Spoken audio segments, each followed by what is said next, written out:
This is Commander Gilmore, U.S. Strategic Command, and General Borshevsky, Russian intelligence. Russian intelligence? Are you mad? A lot's happened since you were frozen. The Cold War's over. Well, finally those capitalist pigs will pay for their crimes, eh? Hey, comrades? Hey? Austin, we won. Oh, groovy, smashing. Yay, capitalism. It's Britney, bitch. And the Iraq, everywhere, like, such as. I'm supposed to be the franchise player, and we're in here talking about practice. Ladies and gentlemen, we got him. Out, Charlie! Out! Our next door neighbors are foreign countries.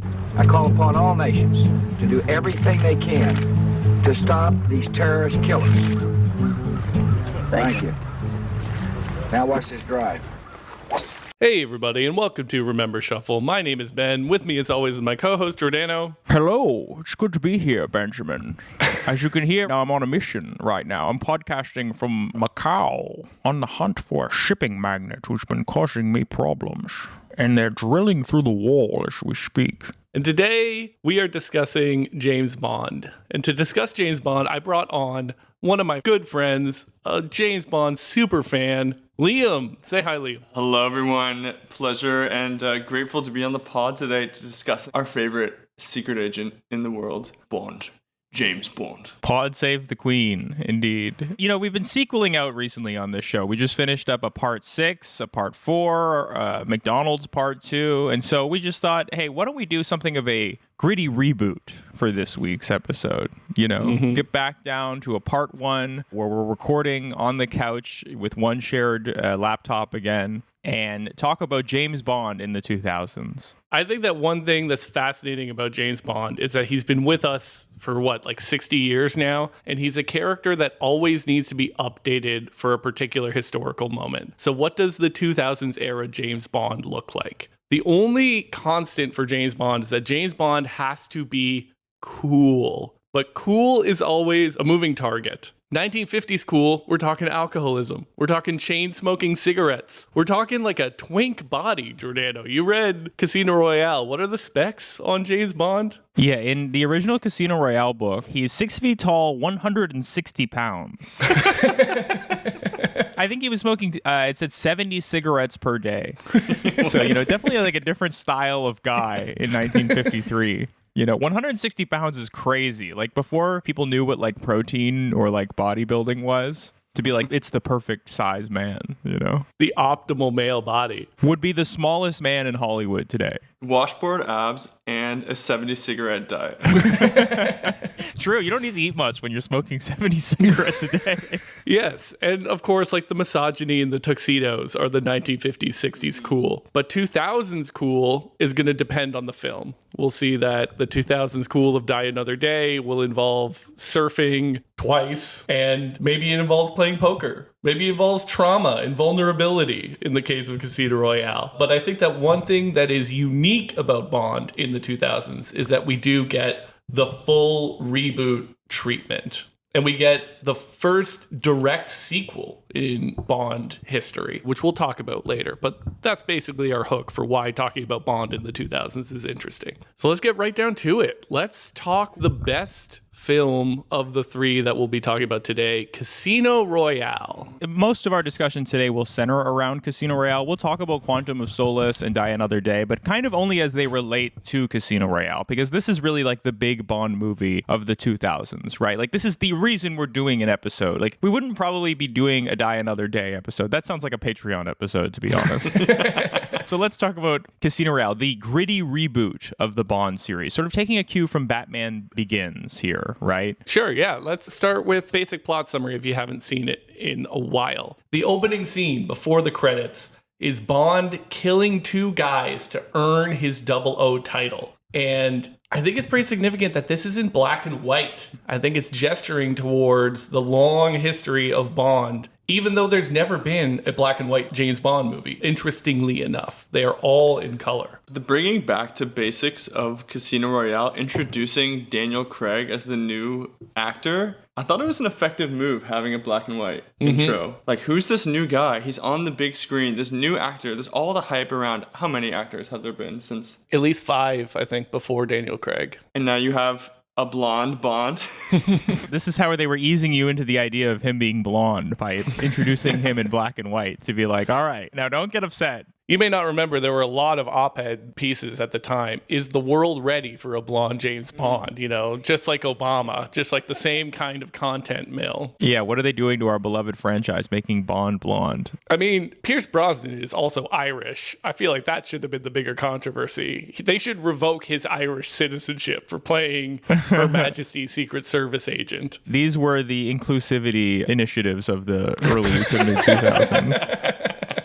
So Bond kills his 2 guys, earns his title. We get the title sequence, the iconic pistol view, the Chris Cornell theme song. And the first big action set piece is Bond being sent down to track a bomb maker in Africa. Because this bomb maker is making bombs for terrorists. As we will later find out, they're doing terrorism on private companies in order to make their stock prices fluctuate so that the villain of the film, Le Chiffre, can short stocks. And it's an awesome action scene where Bond does parkour, and it's big practical effects. The scene where he leaps from one crane to another crane is incredible. It's running, it's jumping, it's fighting. It's awesome. And it ends with Bond killing this bomb maker at an embassy, which will be a little bit of a problem. I just want to say, if Bond is all about cool, this chase scene is one of the coolest in the whole saga career of the man James Bond. Like you said, it's running, it's fighting, it's punching, it's also like sweating a ton. I remember like sweating through his white button down, but like it's also like grabbing this new 2000s fans of James Bond in a whole new way. Like you have a new actor, Pierce Brosnan did a fine job, but now you have Daniel Craig and the filmmakers swinging for the fences to get a new, younger fan base, and parkour in Africa really fucking does it. 100%. People were watching it on YouTube, and now it's on the big screen. Yeah, that's true. Nothing says reboot to a new cultural moment than parkour in Africa, you know? Yeah. We've gone from the ice layer in Iceland, you know, in the invisible car, to parkour in Africa, really bringing it back down to basics. Par for the course. As the film progresses, we see Bond gradually figure out the connections between Le Chiffre's network. He follows up on some leads, and he stops a terrorist attack in Miami on this new prototype plane. And thank God he saves the stock price of the airline.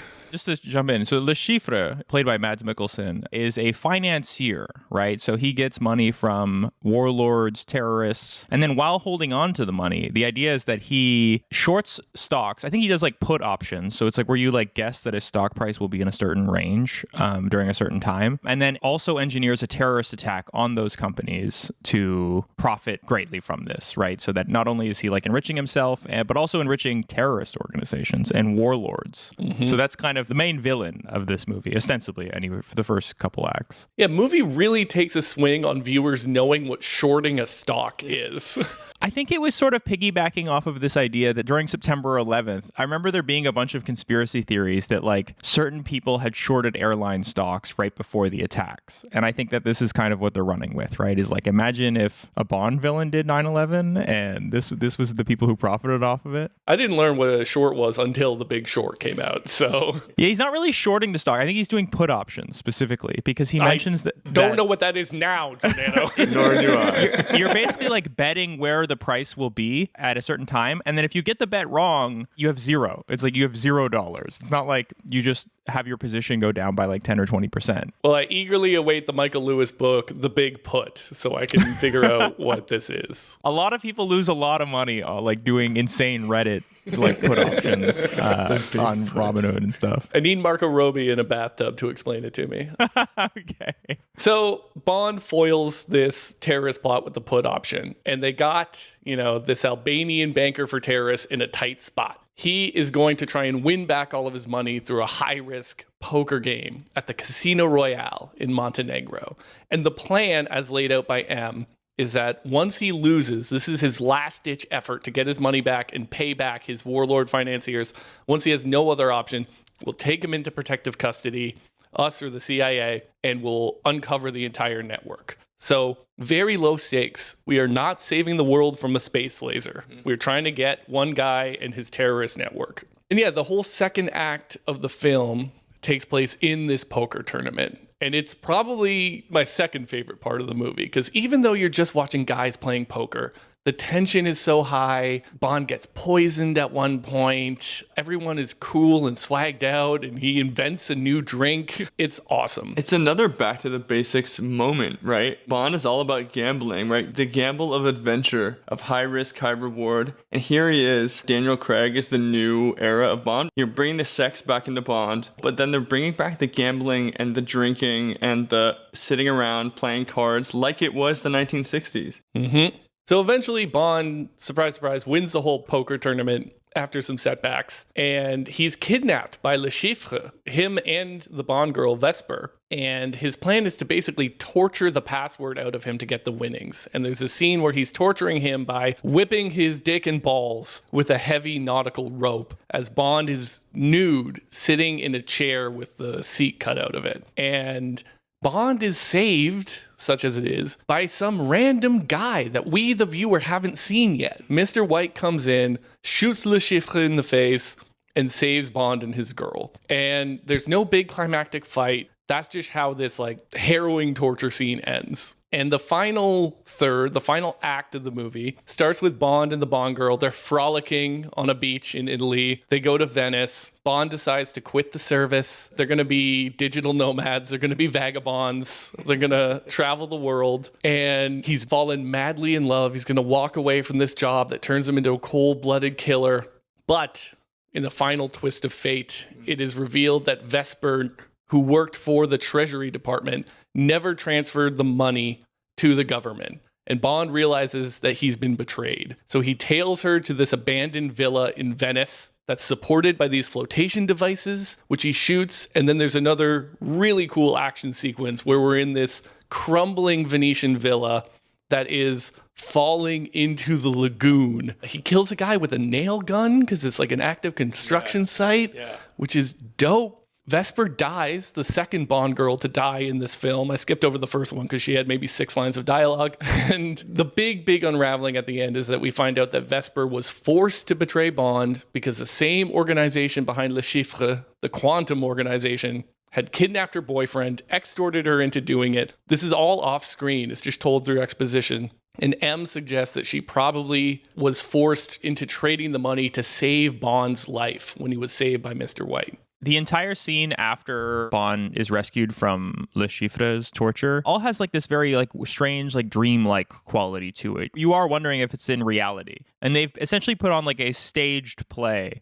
The woman and Mr. White, he's coming to after being tortured, and he sort of buys into this optimistic, idealized reality they've staged for him. And it ultimately results in him being betrayed. And I think the movie ends on a note of Bond being well, I chose to trust people one time, and it resulted in me being made a fool of. So never going to trust anyone again. A slight redeeming quality in James Bond is the always getting one thing wrong, like the trust piece in Casino Royale that happens in time and time again in previous Bond films, where he looks in his pocket and he's missing the thing, whatever it is, or the envelope is empty, or he brings the girl home and she happens to be this is Vesper, but it happens in Live and Let Die, and it happens in other films. There has to be one quality of fallibleness, that he is a human being.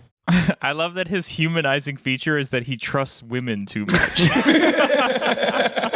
His one flaw is that he trusts women. Yeah, the final scene in the movie, Bond tracks down Mr. White, shoots him in the leg, and introduces himself with the iconic Bond, James Bond, which is going to introduce the first ever direct sequel in Bond history. Quantum of Solace opens with a chase for Mr. White. And I did see some haters on the internet point out that they changed the tailor between films. So the continuity error is that he has a completely different suit. Oh, no. Hope someone got fired for that blunder. Let's very quickly do an even shorter plot recap of Quantum of Solace, which is a far inferior film in every way. We're going to sum up the entire plot, hopefully in the next 45 seconds. But the movie opens with him chasing Mr. White through Siena, through one of these very old romantic European towny festivals. And Mr. White gets away. And he is now working with an environmental CEO, sort of a Elon Musk-like figure. Much like the real Elon Musk, he's a big fan of coups in Bolivia. I don't know if you remember after the Bolivian coup in like 2021 or 2, Elon Musk was just tweeted, we'll coup whoever we want. He wants to engineer a coup in Bolivia in order to monopolize the water supply and double the price of water in Bolivia. Muhahaha. That's sort of the grand designs of the evil organization in this second movie. Anyway, we'll get into it more as we walk through our themes, but that's basically all you need to know about the plot. They're trying to monopolize the water rights in Bolivia, folks. The film tries to play it off as a big reveal. They try and make you think that it's oil. They try and make you think it's a pipeline. I remember there was a line from the fucking trailer where he was like, this is the most important resource of the 21st century, and we need to control it. The Big Short ended on that line as well. They were like, Michael Burry is now investing in water. It's like, just say the word Nestle, film. Have the balls to say the name. You know its name, and it's Nestle. You know my name. All right, let's get to some of our themes. We keep alluding to them throughout our plot description. But I think like the biggest theme we want to talk about for Casino Royale is not necessarily like about the art itself, but more about like the production of this franchise. Its place in our popular imagination as like one of the 2 original gritty reboots that we're all familiar with. This and Batman Begins. What do we mean when we say gritty reboot? Well, let's start with gritty. Webster's dictionary. Oh no. Grit. It refers to small stones, is what I learned. That's what grit means. Did not know that. I thought it just meant that Bond never lets up in the 4th quarter. He's got grit. That's always the case. I think that's the case throughout the 70s and 80s and 90s. But with this Casino Royale movie, it's the grit, the small stones. It's a return to the earth and simplicity of a material and not like abstracted into digital or synthetic materials, right? Like I said, the parkour rather than a jetpack. Right? This return to simplicity and realism. So CGI is thrown out in favor of practical effects. I think this is another sort of like example of its grittiness, of its like return to earth with some of these features. Like the torture sequence is like kind of alluding to this, I think, right? There's no elaborate laser contraption that like McBain might use on The Simpsons. It's just a hole cut out of the bottom of a chair. And a big, thick nautical rope. And a little bit of elbow grease in a dream. And I love that Le Chiffre is like, I've never believed in any of these elaborate torture methods. And it's like, what do you mean? You're the first guy to do torture in this series. Like, I guess it almost does seem like a bit of a tongue-in-cheek reference to like the existing Bond canon, right? To be like, I've never really believed in torture via laser. It's like, well, who does that? I don't know. But when we do torture, we torture your groin. Right. Like all Bond movies, the torture is groin focused, I guess. And even like the level of stakes. Traditionally, I think a lot of Bond movies, like I'm talking about grittiness here still, right? This like return to simplicity and earth. Typically the stakes are like there's a fucking satellite with nuclear bombs in it, right? Like in this movie, the stakes are, there's like a terrorist financier. Like this is a thing that happens in real life, right? Like it's close enough to reality to give it a sense of like realism. You could imagine someone who is like financing Al-Qaeda gambling with the money. Right? Sure. Much more difficult to imagine like the Icarus project, like the Icarus satellite. Yeah, Liam, you've seen a bunch of the old ones. Doesn't Bond go to space in Moonraker? Oh, totally. Thunderball, too. Oh, God. He goes to space twice? I think he does. Moonraker, for sure. Thunderball, if I'm not mistaken, has to do with another prototype to Icarus. It gets so, like, far-fetched in whatever, it was that late 70s, early 80s, late Roger Moore. 2002 was pretty far-fetched too. It's not like we're coming from that. Like that's the preceding Bond movie here. We keep referencing Die Another Day, and we will do a Die Another Day recap at the end of this episode. But all you have to know is that it's the Batman and Robin of the Bond franchise, I believe. Like complete with like the ice layer and like a pun every 3 seconds. It's got the invisible car. It's got the satellite that can shoot the sun at anywhere on Earth. Yep. The hovercrafts were so cool. Yeah. They got the Korean guy guy who turns into a white guy. It is very much the Batman and Robin of the James Bond franchise. There's a tactical surfboard. It's like, not only is it a surfboard, but it's a tactical one because you can stash your gear inside of the surfboard. And so if you're trying to say, like, what is a gritty reboot, right? Well, the gritty reboot is going from all of that to, like, what did you say, Ben? That, like, the Die Another Day car can turn invisible. The car's gadgetry in Casino Royale is that it has a defibrillator in the glove compartment. It has a first aid kit and a defibrillator. That's the Q loadout that he got in Casino Royale.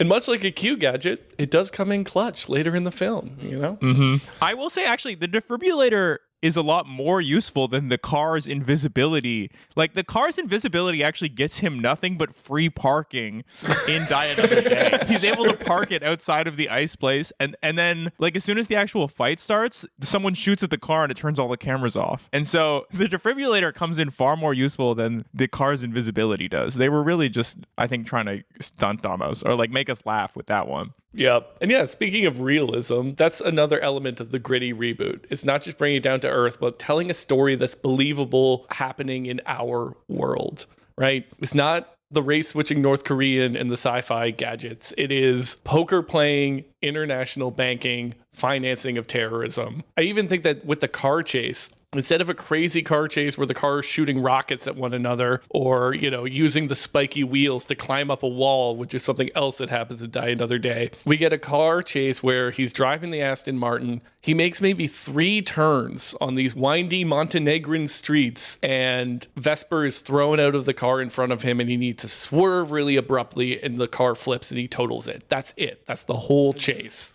Right. I think also to note, like, Casino Royale gets the concept of time and the passage of time way better than Die Another Day, where he's like gets, you know, given back by the North Korean torture jail, whatever, Korean army, and he's all haggard and he's battered and beaten, and then he, you know, climbs ashore to this hotel room, and then like an hour later he comes out and he has no more bruises on his face and cuts, and he's all clean shaven, like he had a private hairdresser waiting for him in the hotel room. The passage of time in Die Another Day is ridiculous, especially with, you know, Zhao becoming Gustav Graves in like a month. Right, yeah, he has like a month to become like politically connected Icelandic billionaire. An Icelandic British knight. And then the other thing about the gritty reboot is that because we brought it down to earth, because we grounded it in reality, it's way darker. And then it asks more interesting questions. It asks questions like, what is the inner life of a guy who's a hired gun for the state? What kinds of morally gray actions would a secret agent like Bond have to do in a realistic world? And maybe the most important question to pose of all, what if the British death merchant didn't make puns or do wordplay or talk in double entendres all the time? Like, I have this like prepared little bit that I want to do as an intellectual exercise. Okay, imagine a movie about our drone operator killing civilians in Pakistani tribal areas with a joystick. He's in the box. He's in the air-conditioned shipping container, just killing people with a joystick. He has to arm the missile by entering a pin. He taps it in. We zoom in. We see pin entered, missile armed, wedding, annihilated.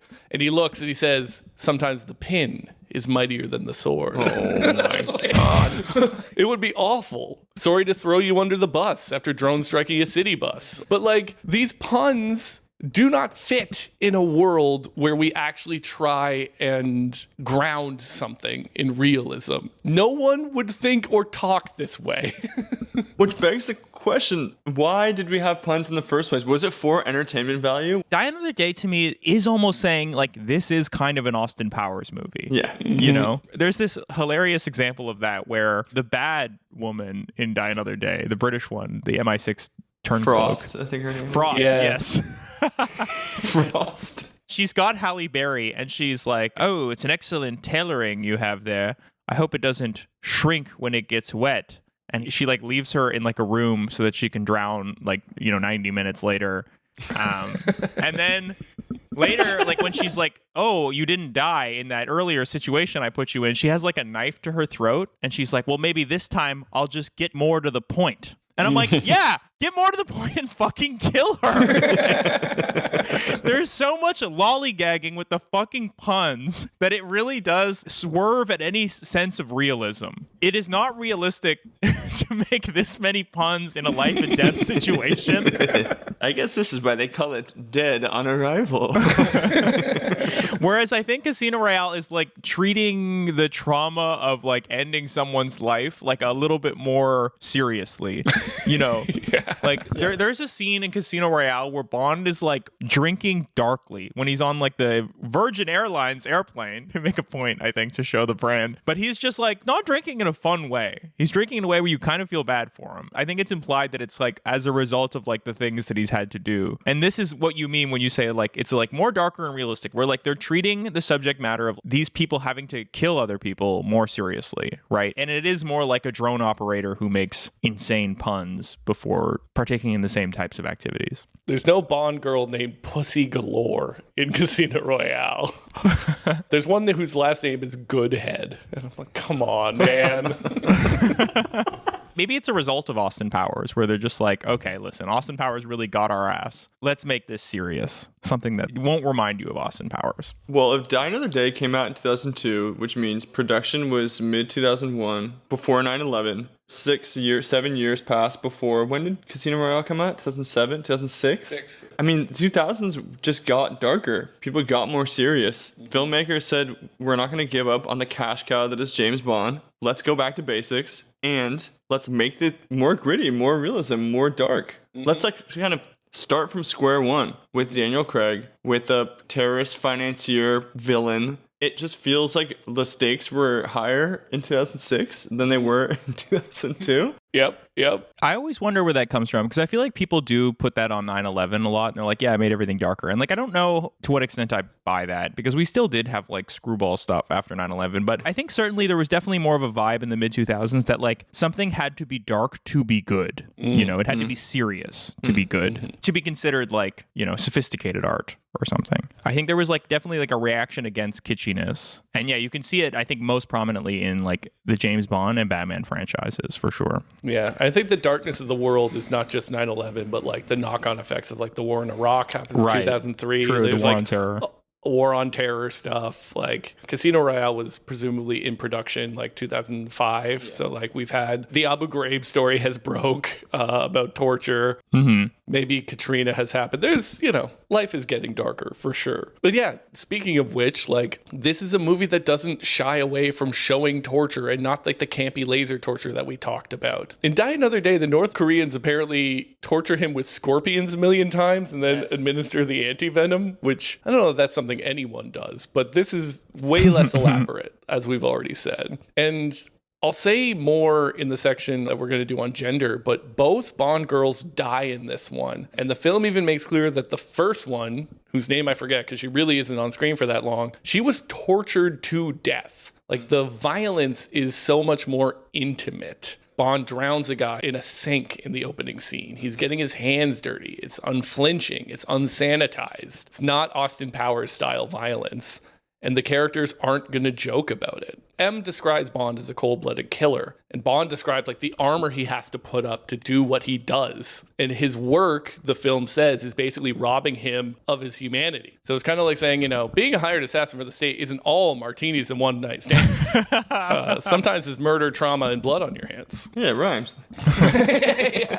I do think that Quantum of Solace kind of abandons what we've been talking about here, the gritty, realistic, like rebootedness. It starts to very much stray back into familiar territory of like Bond being, you know, a superhero, basically. That scene where he's like flying the cargo plane away from the jet fighter, I was just like, oh yeah, I forgot. Is there anything this guy can't do?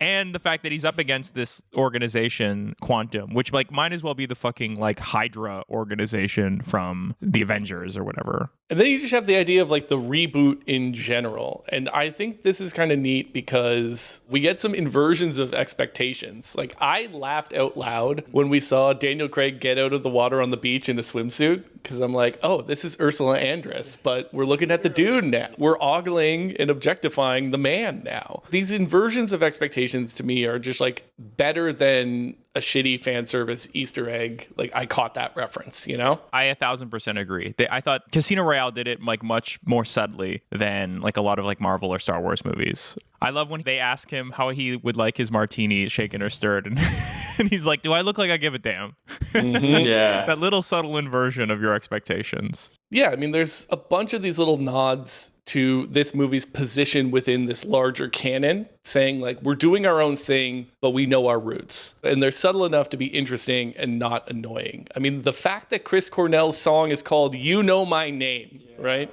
I'm a different guy, but you know my name. I thought the drowning a woman in oil in Quantum of Solace might have been a nod to Goldfinger. You know, they drown a woman in gold. I think they also put her on the bed in that movie. On the first day of shooting, right? For that actress. Really? That's something I think I saw on YouTube. It might have been her only day of shooting. She doesn't really have that many lines. Some say she's still there. In classic Bond fashion, you know, they meet and she's like, I'm not going to have sex with you. And then he like walks into his room and he's like, I need help looking for my stationery. And then they have sex.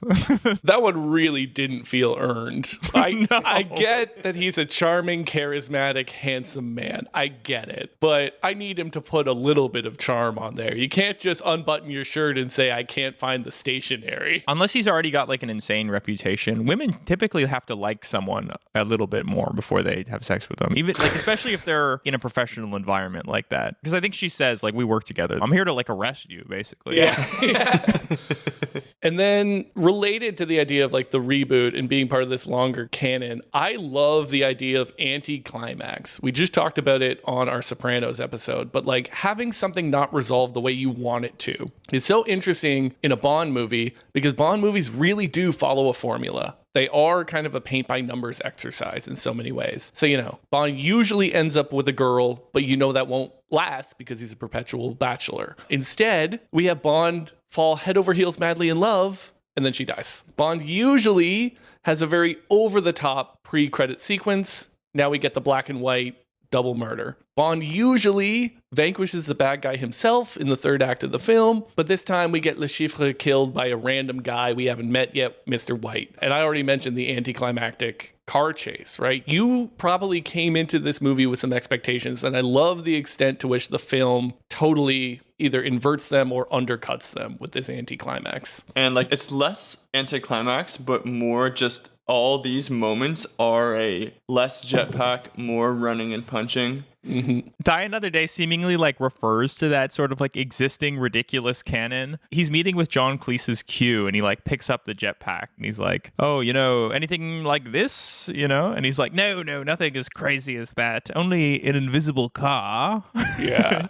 That one had some egregious product placement. I know obviously if you show a car, it's going to be a car, it's going to be product placement. But the fact that he named the model, he says, Aston Martin call it the Vanquish, the pinnacle of British engineering. We call it the Vanish. Like, come on, man. You're not even trying. The villain drives a Jaguar in that one. R.I.P. It's also a British car, right? Right. Let's move on to politics. I think politics are the most interesting thing to discuss with these movies because they're such a great mirror. You know, I was talking to a friend of the pod, John, about this series, and he talked about kind of how like James Bond is also a franchise, but seems to like be more of something that like reflects the culture more than it tries to be a cultural touchstone. And so, you know, obviously James Bond starts during the Cold War and he's like a Cold War spy. So he's fighting against like the Soviet Union in that first book in Casino Royale, which I'll get into in a second. But so it's like, what do we do with Bond post Cold War? And throughout the 90s, they don't really have like an enemy yet. So they're kind of like flailing around. It's like, okay, they're fighting Cossack anti-communists in GoldenEye. Then it's like an oil conspiracy in The World Is Not Enough. And then in Die Another Day, he's fighting North Korea. Remember, you know, on the pod we talked about in 2002, we're already starting to get those Axis of Evil speeches from George Bush. So they're trying to find a new target for an international spy, right? Who is the enemy of NATO that James Bond can go to war with? And I think that Casino Royale finds an appropriate target for 2005 or 6 in terrorism, right? Because that's kind of where Le Chiffre fits in, is he is like a financier for, I guess, guess like ostensibly Al-Qaeda and like General Kony type figures in Africa. Before we move on, I want to mention the last Pierce Brosnan film that you didn't mention, Tomorrow Never Dies. His villain is a newsman. His villain is Right. a media guy who plans the attacks on things, and then he gets to be the first to report them. He's Jeff Newsroom. The title of the film is a pun itself. I feel dyslexic trying to sort out these titles in my mind. Sorry, what's the title for this news one? Tomorrow Never Dies. Tomorrow Never Dies. Okay. The news is not enough.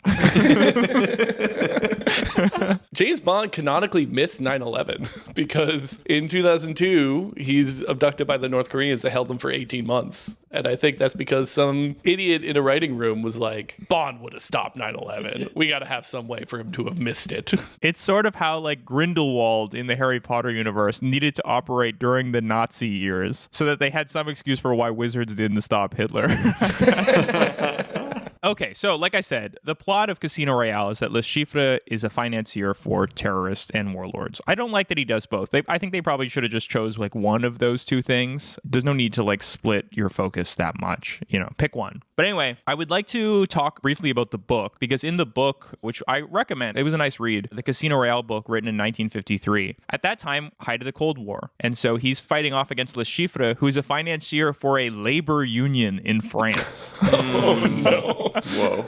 And so what Le Chiffre has done is taken the labor union's money and he's gambling with it because he's a very good gambler. And so the MI6 and the CIA say, hey, if you go and bankrupt Le Chiffre by playing poker against, or it's actually Baccarat in the book, by playing Baccarat against him, you will be effectively bankrupting a labor union in France, which has, I think, either 50,000 or 500,000 members. And they're like, this will significantly weaken a fifth column in French society. Like, he's doing Gladio shit, which, like, I love because that is real, right? Like, that is something that a spy might have done in the 1950s. And, like, why I respect the attempt in this reboot to make it about, like, an actual thing that a spy might have done in the mid-2000s, right? Like, there are terrorist financiers. I just wish they would have done what the book did, which is like stick to the historical moment of what a spy might be up to. Although I do think that like treating Al-Qaeda and the Soviet Union and sort of giving them the same villain status, like Al-Qaeda and a labor union would be like a little awkward. Yeah. But like there are probably Saudi Arabian financiers. Like they could have made Le Chiffre a Saudi Arabian guy. Yeah, they own our politicians, Tornado. Right. Yeah, interestingly enough, in the book, James Bond is saved by, like, you know how Le Chiffre is gambling with the labor union's money? So that pisses off the Soviet Union, who sends their own spy to kill Le Chiffre. And James Bond, while being tortured, is saved by the Soviet Union in that first book, which is crazy. Hell yeah. Also, probably not something you could do with Al-Qaeda. Like, have Al-Qaeda show up and save James Bond for gambling with their money, their terrorism money.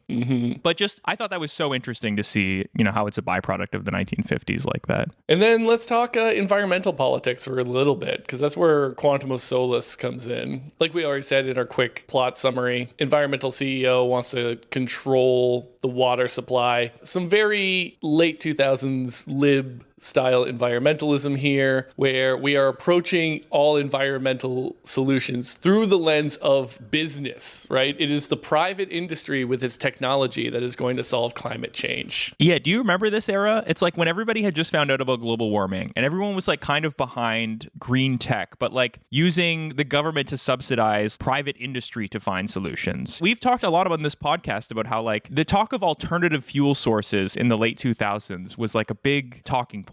If you will recall a certain Robin Williams episode where Robin Williams in his late 2000s special Weapons of Self-Destruction describes all the alternative fuel sources that you could power your car with, right? I seem to remember a certain fart-powered car from that bit. Which does feel like... Don't return to one of our least well-received episodes. You know, the fart power car does feel like something Bond would be given by Q, you know? Like, James, pay attention to this tube right here, you know? Remember, even when the enemy strips away all of your power sources, you'll always have the one in your butt.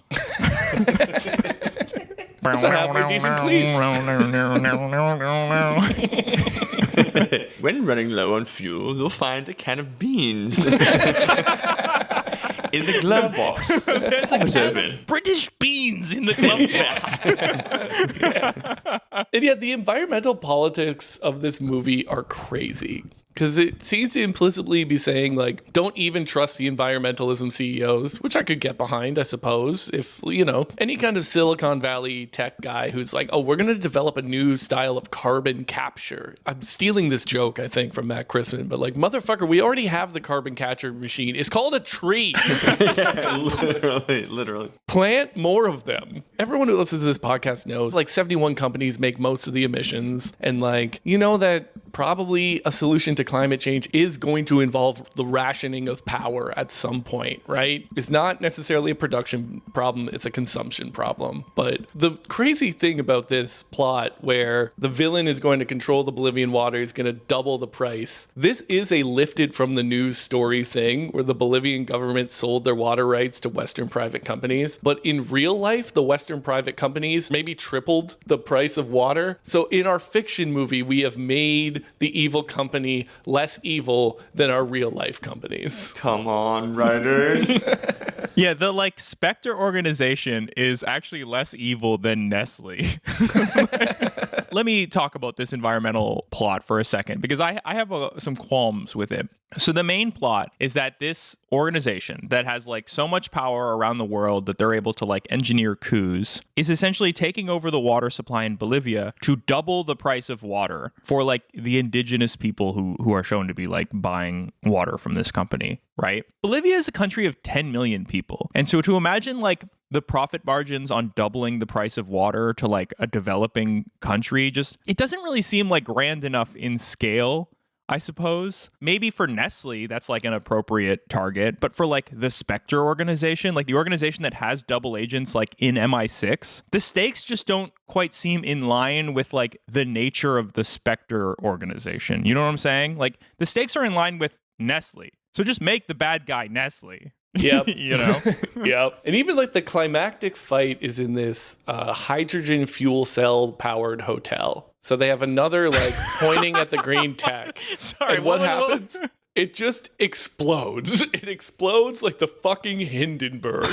So it's like the movie's trying to tell you like the hydrogen, it's not the solution either. And it's like, what do you believe, film? What do you believe about the environment? Right. I think the movie is mostly just like very nihilistic, right? I don't know that it really offers any solution so much as it's like the government's corrupt, the environmental companies are corrupt, the CIA is corrupt, everybody's corrupt. It doesn't really offer many solutions. It just says that like, thankfully, like James Bond is like this one guy who believes in duty, right? Beyond all else. And it's like his personal obligations to like England and the West that are keeping this going. Yeah, I love the anti-CIA stuff. There's one good CIA guy, Leclerc, I think, who knows Bond, is like a recurring figure in the books. And there's a bad CIA guy who's like down with the coups. But there's some anti-CIA lines. There's a guy from the British government who's like, listen, yeah, we got to do business with bad people. That's just the way of the world. And we need oil. And that's just the way that it is. Like, yeah, it's a very nihilistic movie. I thought that the politics, like, this is probably like the most based Bond movie I watched to get ready for this. Like the stakes suck and it's not a great movie to watch. But I thought the politics were like somewhat based, apart from the fact that it's like a little too 2000s environmental like libness. I'm staying silent on this one because frankly, I don't remember shit about Quantum of Solace. Because it's fucking, you probably fell asleep while you were watching it.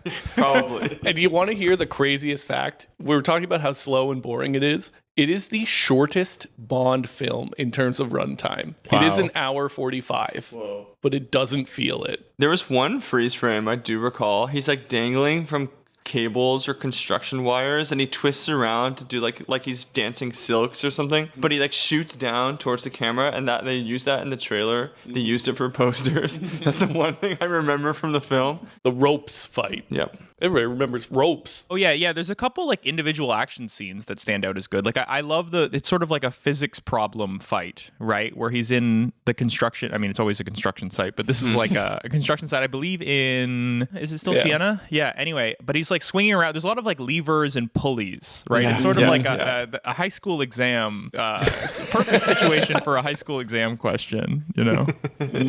Quasimodo. Phantom of the Opera.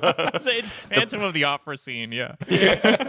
So like, just like a bit more on like some of the politics of this one being based. The CIA, they're so funny in this movie because ostensibly the CIA is going along with the villain, Mr. Green, because they think there could be oil in the land where he has the water sequestered, right? They're like, ooh, it's the mystery box, right? Like there could be anything under that ground. It could even be oil. And I just found this a little bit ridiculous because like the United States at this point, I feel like they know where there's oil. They've been in the where's the oil game for 70 years or whatever, right? Like the idea that they're like, ooh, this random patch of ground in Bolivia, there could be oil there. You know, if this guy wants it, let's just go along with this coup. Dude, you're overthinking it. The CIA just has never met a coup in Latin America that they didn't like, okay? They are just in it for the love of the game sometimes. That is it, Ben. That's it. They love a good coup, right? They're like a deal maker. They just love a good deal. They love a good coup. It's the gamble. It's the casino played out in international espionage. Yes. Also, I want to say one quick thing about the villain in this film. Bond villains always have some kind of physical disfigurement. Or not always. But like in Die Another Day, you got the guy with the diamonds embedded in his face. You got Jaws. You guys with scars running down their face. You have the dude in the Las Vegas one with the like patch, the weird birthmark on his forehead. That was always like the weird, scariest one when I was younger. The Gorbachev mark. Yeah, exactly. One. But in Quantum of Solace, it's just a guy. It's just like he's a short king. Like all the women in the film tower over him. He's very like sweaty and French looking, I suppose, is his like particular type of disfigurement. I'm just imagining him talking to a casting director being like, okay, when am I going to get my scar or my like bloody tear duct? It's like, buddy, you're fine. You're a disgusting freak as you are. Yeah, he sort of has like a Grima worm tongue sort of look to him, you know? Should we talk a little bit about class? Of course, yes. What are the class politics of James Bond? The only thing that I wanted to mention here was that one, he's made an orphan in Casino Royale, which the British, they love their orphans, right? The perfect orphan. They're orphan with a heart of gold. It should be on the fucking Union Jack somewhere. It seems to be in all of the fiction they create. Just a Dickensian urchin on top of it, begging. Yeah, someone with no connections to anyone with perfect morals. Washboard abs and a scar on his forehead.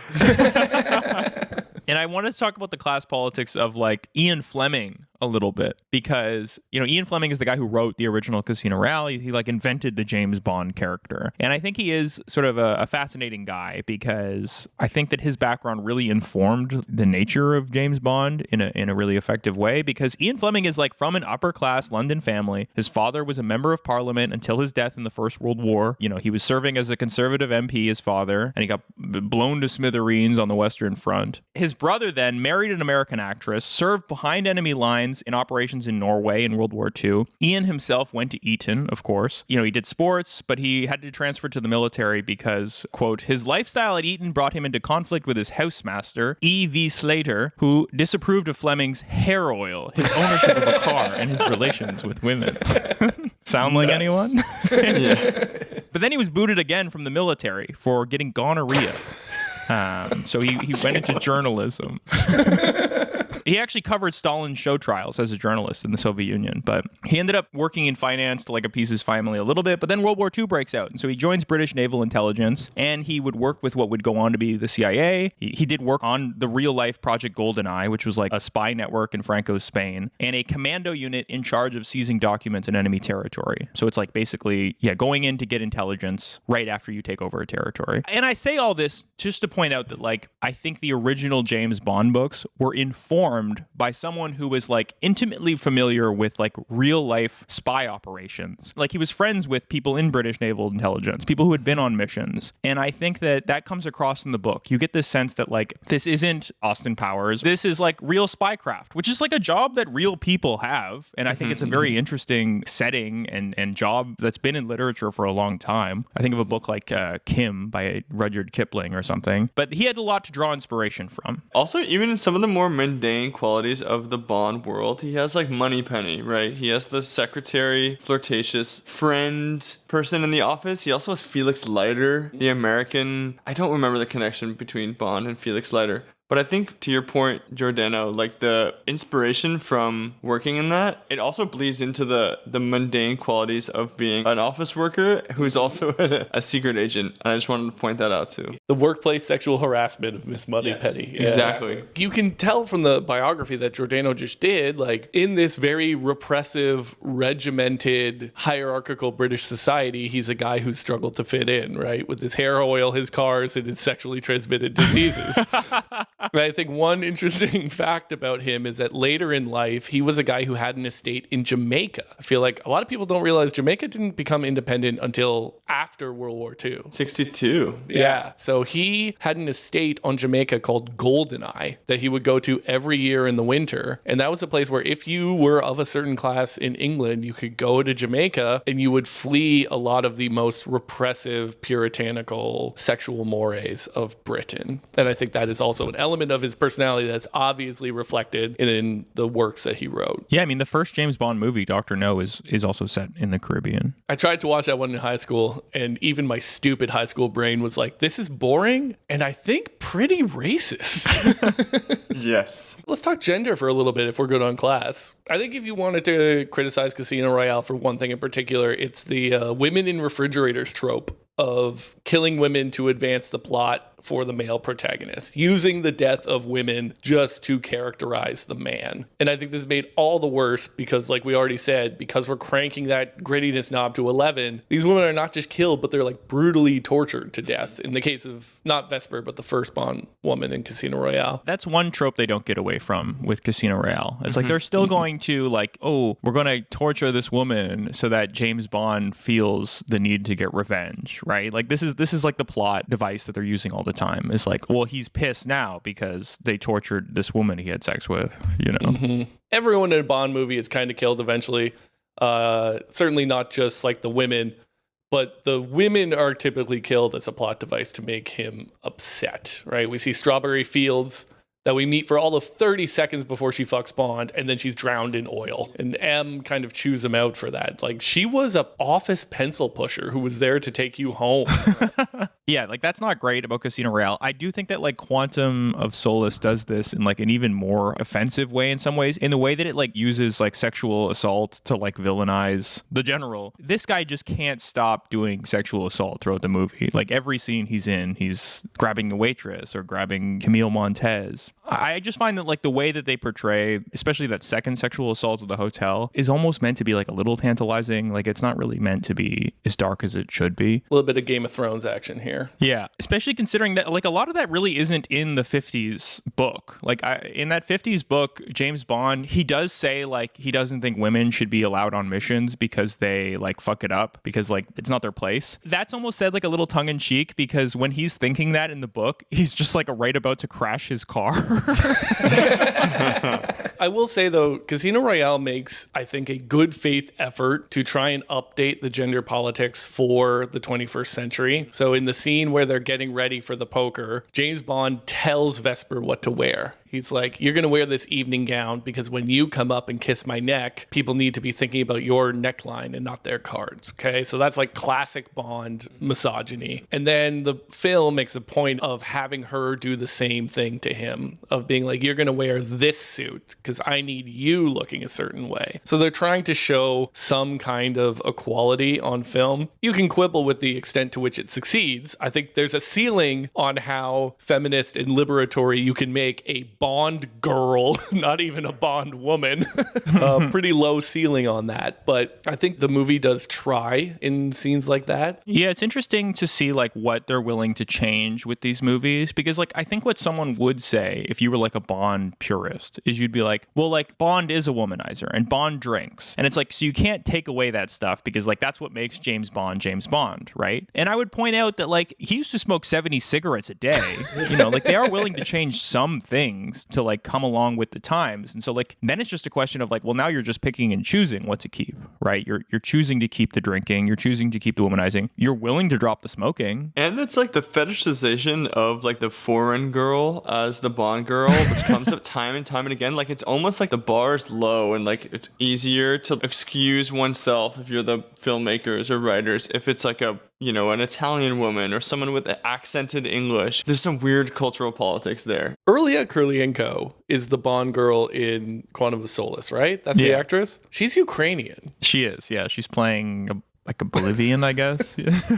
That's all right. Yeah, Bolivian, Italian. There's Halle Berry. Yeah. They've really darkened her up in Quantum of Solace for sure. She's doing ceviche face, I guess, or something. I mean, I think the other thing that you see is that, yeah, we have some very like lazy womanizing with the strawberry fields, or even that first woman in Casino Royale who gets killed. I think they try to portray the Bond Vesper relationship as one of equals. So after there's a fight in the hallway and Vesper is just completely traumatized, there's a scene where she's just sitting in the shower fully clothed and Bond goes in and joins her, and it's not sexy or scintillating or whatever. It's just like them sharing a vulnerable moment of shared trauma where they're trying to make this relationship a little bit deeper and a little bit more complex and a little bit more nuanced than it has historically been. That's true, because Bond traditionally, when he's seducing a woman, it's either because like it's good for the mission, right? So it's like I need to get influence over this woman, or because he's just like sort of sexually turned on. Yeah, he's horny. Yeah. He's horny, yeah. Whereas I feel like his relationship with Vesper in Casino Royale is like a little bit different, right? He actually does seem to have feelings for her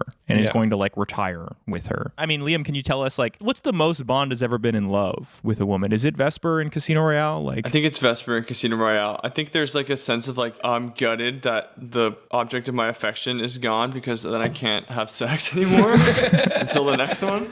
But I can't think of anything that is more genuine. I mean, it goes to the realism piece, right? Than this Vesper relationship in any other Bond film, frankly, at all. Right. Does he ever consider retirement, you know, with a woman, I guess? No.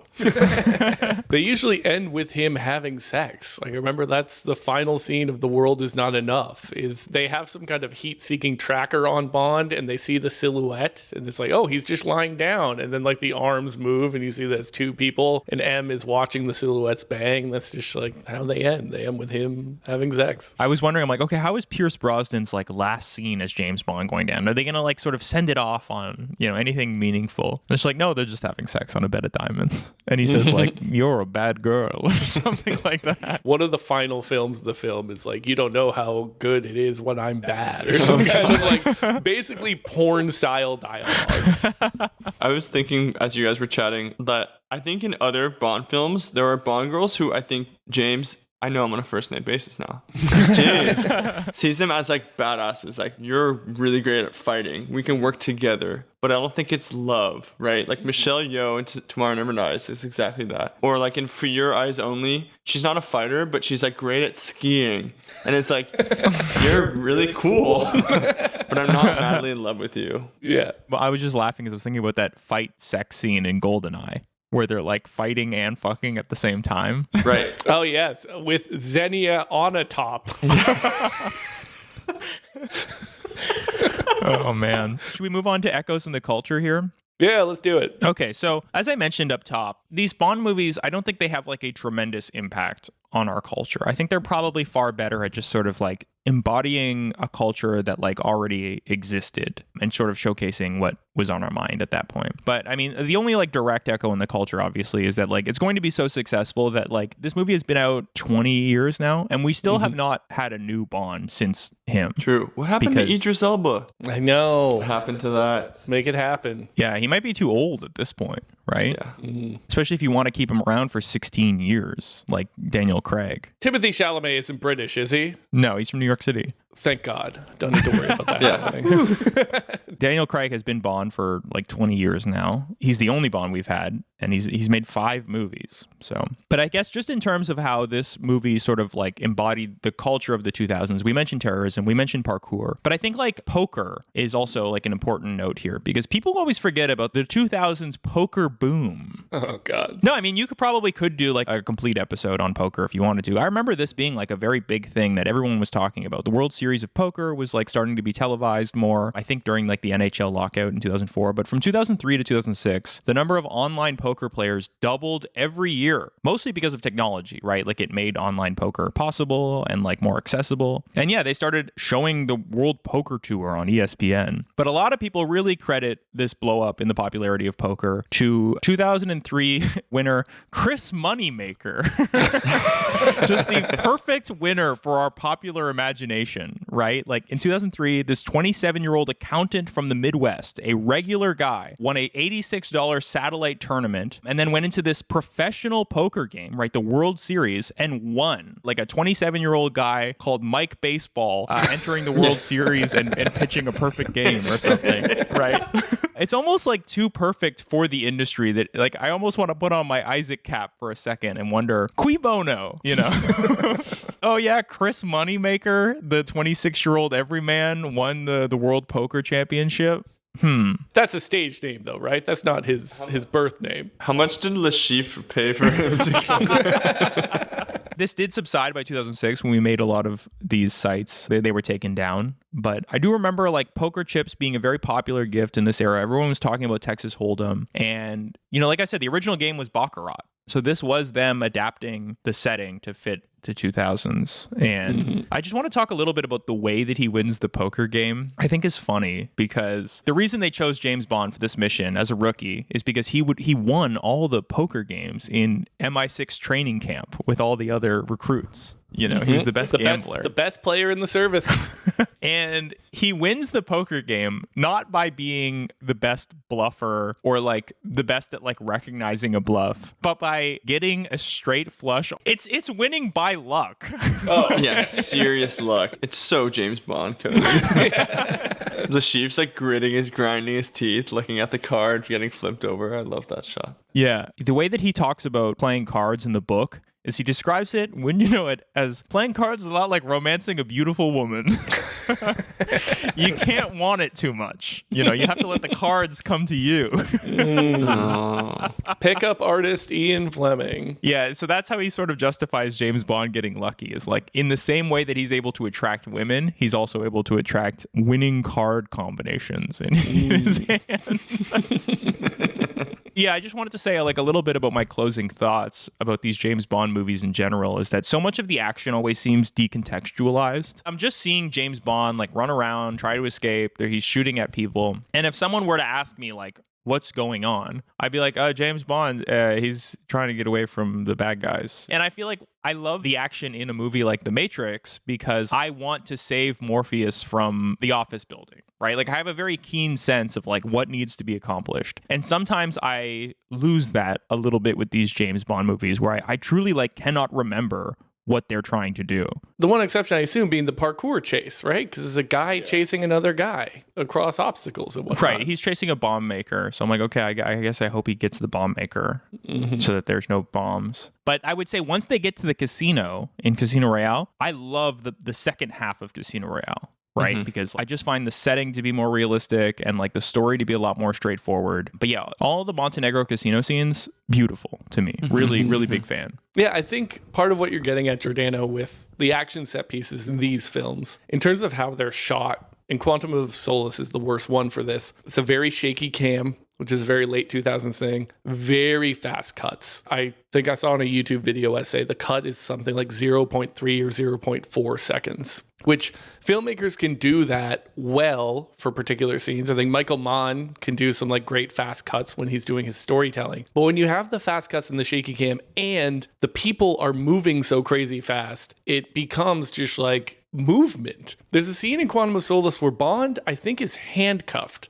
by MI6 agents on an elevator. There's 4 MI6 guys and James Bond, and he overpowers them somehow. And you have no idea what the fuck is happening. It's just like blurry movement. Whereas like, yeah, with the comparison with like the parkour chase where you know exactly what's happening, or even if you want to say something like The Matrix, right? Like you can imagine what that lobby looks like. You can ground yourself, you can center yourself, you know where the movement is happening, you know how the figures are moving. The Matrix has kind of the opposite perspective where rather than a shaky cam, they have, 180 still cameras in a circle doing the bullet time. They're going slow motion instead of speeding it up. I also love at the beginning of Casino Royale when they're in Africa and he recognizes the bomb guy. He has to get the cell phone, and it's like this one small, very realistic object that he needs to get. It's the man who has the cell phone, but also like they're at an animal fighting ring. And the metaphor of a mongoose fighting a cobra, I think is so cool when you think about it. You kind of intellectualize this very like hyped action movie moment.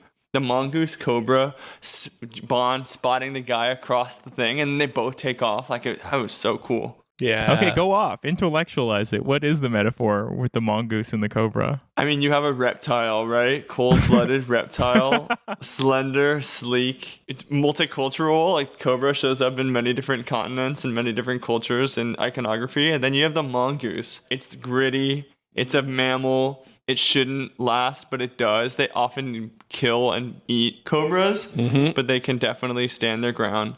And it's James Bond being remade. Yeah. Who's who in the metaphor? Is James Bond the mongoose? James Bond's the figure that mongoose, out for sure. Yeah. I think that's what Liam is saying. He's the mammal, the sort of gutsy omnivore, adaptable. Yeah. Whereas like the snake, the biblical symbol for the devil, right? True. And for a duplicitous sort of person. Yeah, I love that he's undercover in that Africa scene, which is so funny to me. That he tells the other agent, like, stop touching your ear. And it's like, bro, everybody here knows where you two are. Don't worry about it. You've been clocked. I was wondering, like, to what extent this scene is doing, like, a little bit of or is there a word for Orientalism in Africa? I was wondering if the mongoose baiting scene is a bit of, like, Orientalizing for Africa. Great point. Yeah, I mean, I think for my closing thoughts, I want to build on what Giordano said, which is like, because Bond is such an institution, 60 years now, 20-something movies, it is really more of a reflection of the times more than something that's like driving it and pushing it forward. I think that's the top line takeaway of what these movies are doing. And I think Casino Royale just did it very, very well. And it's a shame that magic was not able to be recaptured by the next director or in any of the... I think in like most of the subsequent Daniel Craig movies. The only other one I've seen is Skyfall. Shamefully, I haven't seen the rest. The Skyfall song is pretty good. I guess we could quickly do 2 minutes on the songs here, but... Oh, yeah. Yes. Casino Royale, just like the movie, also has the best song, right? Absolutely. I couldn't watch this movie in high school. I couldn't get through it, but I remember queuing up on my iPod the Chris Cornell, You Know My Name, over and over again. It's both Soundgarden meets Royal Symphony Orchestra sweeping strings and horn stabs. It's a beautifully written, constructed song, I would say. Yeah, and I love that it's just like alluding to themes from the story without necessarily being didactic about it. Like I was listening to that Madonna song, whose chorus is just die another day, which is like the equivalent of Chris Cornell being like Casino Royale, Casino Royale. Yeah. I mean, Madonna's song, the soundscape is so plastic. It's like teeing up the plastic surgery that is to come in the film, right? Madonna's in it, right? She's like the fencing instructor. She's the BDSM fencing coach, yes. Right. Yeah, I heard this song and I thought that it was Madonna trying to do a Kesha song before Kesha existed. Because she does some of that Kesha sing-talk rapping at one point where she drops the line, Sigmund Freud analyzed this. Not even doing that subtly. I think she repeats analyze this a couple times. Sigmund Freud, analyze this, analyze this. And like a Bond song should be a power ballad that is belted. That's like what GoldenEye is. That's what Skyfall is. That's what The World Is Not Enough is. Live and Let Die, Paul McCartney and Wings is so good. That one fucking That's rocks. a Bond song? Yeah. Yes. Oh, wow. That's just independently such a great song. Yeah. No, you didn't. No, you didn't. No, you didn't. What's in the Hall of Fame for you for Bond songs? I guess Live and Let Die, this Live and Chris Let Die, Cornell for one. sure. Chris Cornell. There's one in the late 60s. It's not the Dr. No one. It can't be Dr. No song. For Your Eyes Only is actually kind of a sweet one. I know I mentioned that movie earlier. I actually liked that Bond film a lot. It's almost like it becomes a cult classic within the Bond canon. It's very like timid and romantic, and it takes place in the Alps. But Skyfall is one of the best too. One thing that's great about the Chris Cornell one is that they rearranged the melody for the strings in the actual film. It's an interesting enough song that they can use it to score the film. The Jack Black and Alicia Keys one is fine. Yeah, it's fine. I remember enjoying listening to it. I cannot remember how it goes right now. Yeah, me neither in this moment. Another way to die. I'm sure he's just doing his normal Jack White thing. I wonder if Jack White does his Mississippi blues Delta voice on this song. Oh, it does have White Stripes energy. It's like, boom.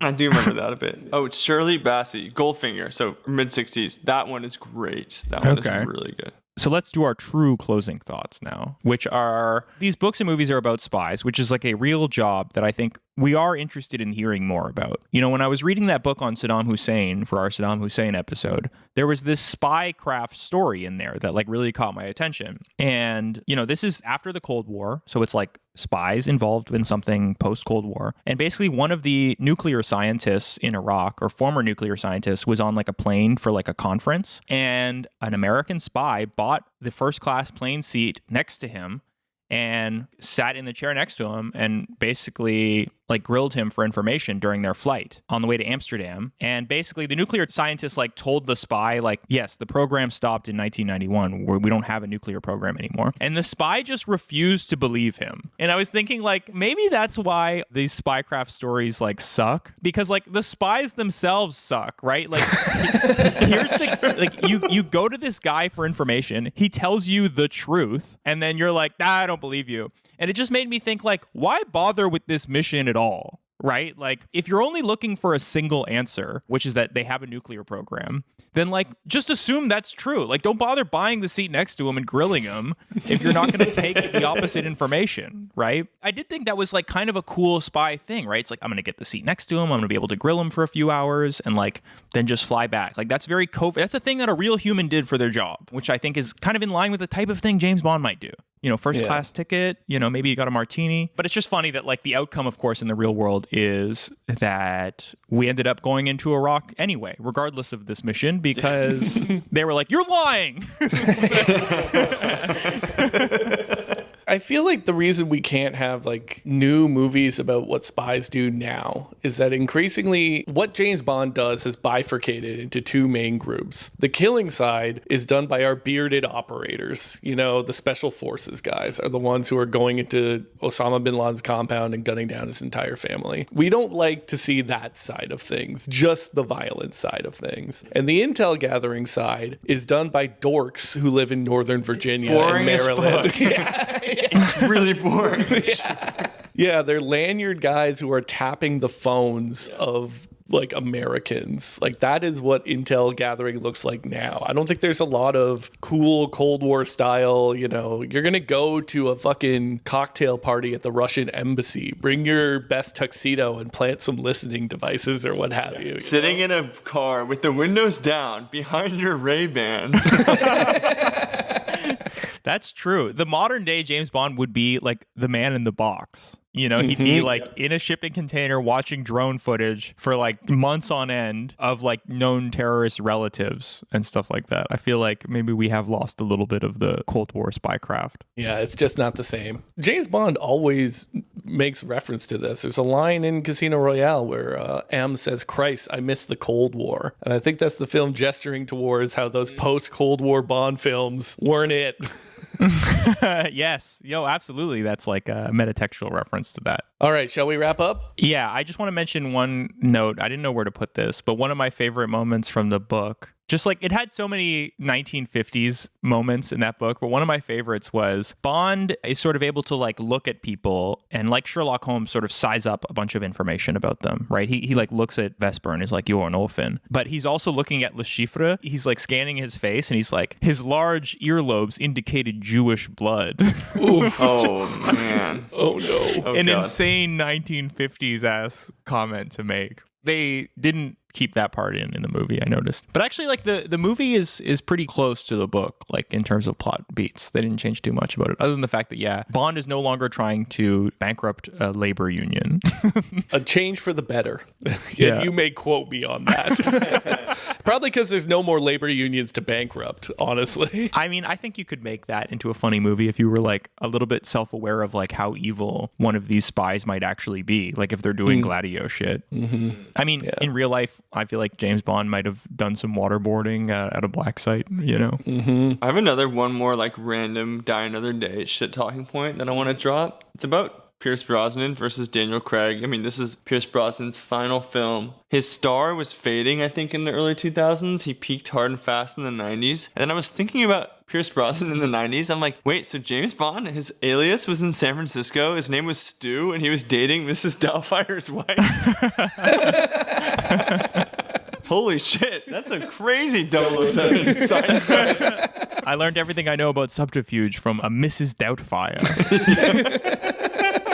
Okay, yeah, so that's all we have on the James Bond franchise. Thank you so much for listening. As always, please like, please subscribe, please engage. Check out our Patreon for some paywall content. We got some fun stuff there. We get a little experimental with it. We take some swings sometimes. We just did a deep dive on one Sopranos episode. Huge thank you to Liam for coming on the episode. Appreciate you, Ben. Thanks for the invite. Nice to chat with both you guys. It's been a real blast. Yeah, anything you want to plug, Liam. Doesn't have to be anything connected to you. We've had people plug the library. We've had people plug Warhammer 40K. The concept of friendship, I guess. Like, you can do anything you want. I'm going to plug your local art exhibition. In crazy times, wherever you're listening, wherever you are, there is cool art being made. Go see it. Whether it's a James Bond movie from the 1960s that's not new, or just like a cool wall in your neighborhood or a gallery opening. Go see some art. Go engage. That's what life's all about. Doing and living. Hell yeah. Love that.